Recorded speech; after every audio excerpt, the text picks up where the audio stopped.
Hey guys, welcome back. So today we're going to smoke this squirrel hide. Let me show you what I got. This is a really simple setup. It's not the most efficient, but I'll tell you why I set it up like this after we get started. You can see it's just a real simple TP style frame. This one has 4 saplings that I used. Then I have a spiderweb looking net here that we're going to put our squirrel hide on. Below that is an area for a fire. The fire materials laid out, ready to go. Whenever the fire burns low, we'll start putting punk wood on it. That's this stuff. Just mostly rotten wood that's going to give us a lot of smoke. To channel that smoke up, we got our blue tarp. We're going to stretch that around our frame to make a teepee. And that's going to cause a chimney effect. Smoke is going to rise up and around our squirrel hide here. And it's going to change the color.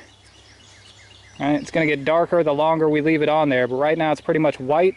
It's going to turn kind of a cream and then buckskin. If we leave it long enough, it'll turn a dark brown color. And it's also going to make it water resistant. That's the main reason why we're doing this. Okay, and we're going to hold everything together with just these real simple clamps here. Alright, so let's get started. Alright, so the fire is taking off pretty well. We're just going to give this a little while to burn down. That way it's safe to put the tarp around it. Alright, just about ready to put the tarp up. Just going to close this in a little bit. There we go. Alright, let's do it.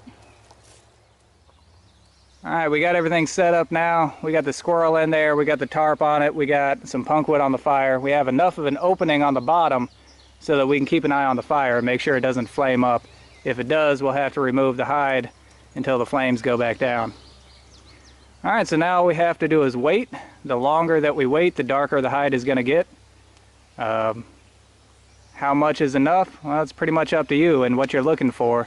Some people will claim that as little as 30 or 45 minutes is enough to functionally smoke the hide. I don't know, because I've always done it for at least a couple hours. If you go through the trouble of setting up something like this, you might as well, make it worth your time. Give it at least 2 or 3 hours. If you want a really dark hide, you're going to have to give it maybe 6 or 8 hours. Okay? But it's mostly about what you're looking for. Now, the color is also somewhat influenced by the type of wood that you use. You don't want to use any type of pine wood because there's too much resin in it. You'll get tar on the hide, and that's going to prevent the smoke from penetrating the hide as well.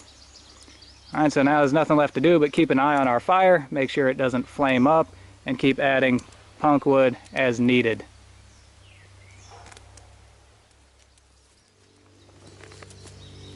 Alright, so you might be wondering why I use this method instead of a different method that might deliver the smoke more efficiently to the hide. Well, it's pretty simple. This is so easy to set up. Alright, it takes maybe 15 minutes to make the whole thing, and you're ready to go. Now also, you can smoke any hide of a similar size with this exact same rack. So squirrel, rabbit, possum, small raccoons, with no modification, you're ready to go. Now with just a little bit of modification, you can actually smoke multiple hides at the same time. So that's pretty cool. Now, for anything larger than a deer, I would probably go with something else, but for small stuff, this actually is pretty efficient.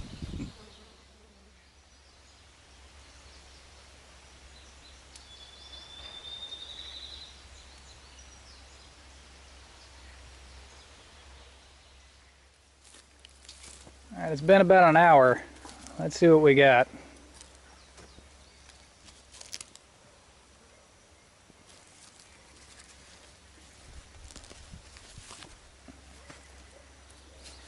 Alright. See, it's starting to turn a nice kind of buckskin brown color. Awesome. Now this is going to lighten up a lot after we wash it. So just keep that in mind. We're doing really good for an hour of smoke. You can see some of the lines on there from where the strings were. We'll just rotate this around every now and then, and we won't have that problem.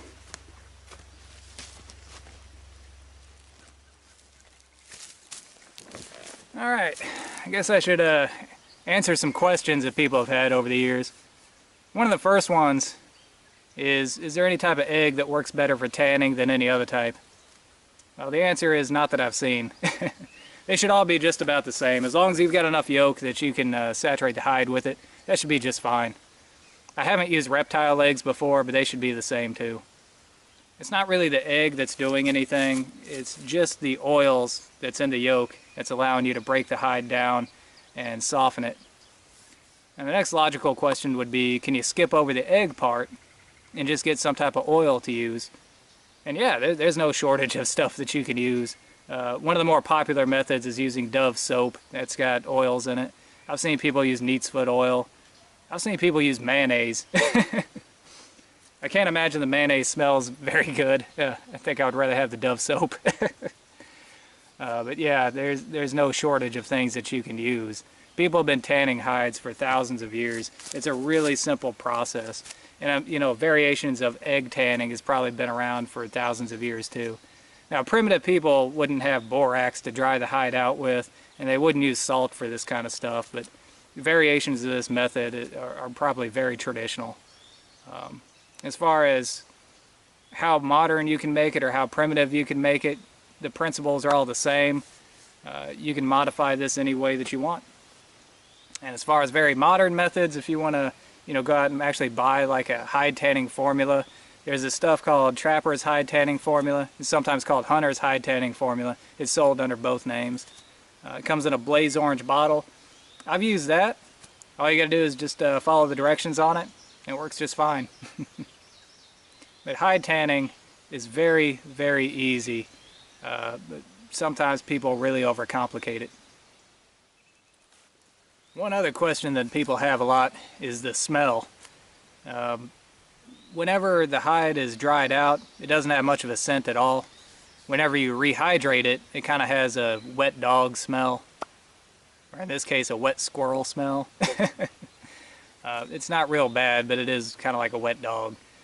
After we smoke it, it's going to have a really, really strong smoky smell. So we're going to take some steps to mitigate that.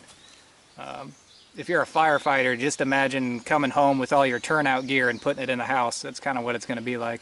We're going to double bag this in some Ziploc bags and set it aside for about a day, and then we're going to wash it out. That's going to be the real test whether or not this smoking worked. If you wash it and just leave it to dry, if you can come back to it and soften it back up in your hands, the smoke worked. If it turns back into rawhide, then we got to start all over again. But I can pretty much guarantee that right now we've got enough smoke on this hide. It's been about 2.5 hours now, so let's take a look and see how dark it's got.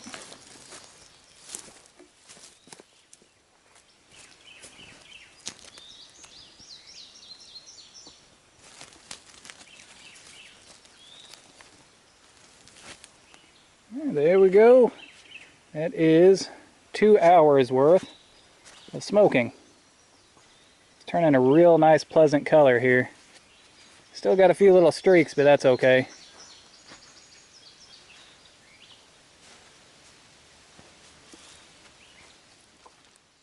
Alright, if you're looking for punk wood, these old rotten trees, what you want to look for, this will give you a lot of smoke. You don't want it completely saturated, but it should be kind of spongy. That's what usually works best for me.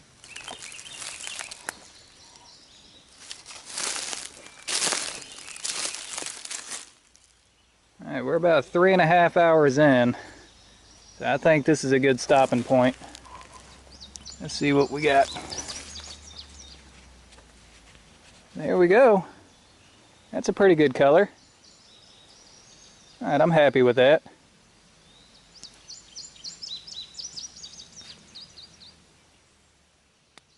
Alright, so what we're going to do next, we're going to put that in a Ziploc bag. I'll see if I have two, maybe I can double bag it. Then that'll cut down on the smell. We'll take it back to the house and let it sit for at least 24 hours to let this cure in, and then we'll wash it. Alright, it's been over 24 hours now, but even through 2 Ziploc bags, this still smells strongly enough to stink up an entire room. So we're going to try to wash some of that scent out of here. Now the important thing to remember is not to use anything that has any type of dye to it. So, you know, nothing blue, nothing green. You can use something that's either white or something that's clear, and it doesn't really matter if it's a body wash or a shampoo or a conditioner or anything like that. Just something to get that smell out of here. What I'm going to use is Everyman Jack. This is a body wash and shower gel. It's cedar wood scented and it's clear, so it's just about perfect for this. Now we're just going to wash this off as best as we can and then set it outside to dry, and we'll see if everything worked.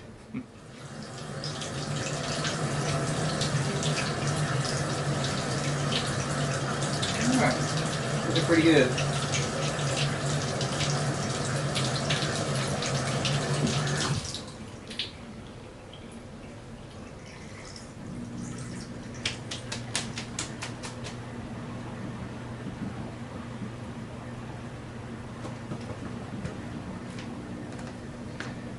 There we go. There we go. Now just let it dry. Alright, we are done, and the hide looks great. Alright, so now we don't have that really strong, offensive, smoky odor. It still has that smoke scent to it, but not nearly as bad. Now it's more pleasing. It's kind of like a campfire. Alright, and as you see, it is a little bit lighter now than before we washed it, and that's because we got that surface layer of resin off of there, and especially out of this fur. That fur was just about sticky whenever we got it out of the smoker. Now it's back to its old self, being nice and light and fluffy and soft. And as you see, it did not dry into rawhide. So the smoking process worked as it's supposed to. It would be normal for this to even dry out stiffer than this. But what you do is just run it back and forth in your hands for a couple minutes. I can already start to feel it loosening up a little bit more. Yeah, just a couple minutes working it back and forth, and it will get back as soft as it ever was. So there you go. So there you go. It's already back soft as flannel again. So everything worked the way that it should, and this is good to go basically forever. You can get this wet now, and you just do the same thing that we just did. You dry it out, work it back and forth in your hands. It's good to go again. Alright, and it's got a lot of character too. A whole lot of character. That looks really cool.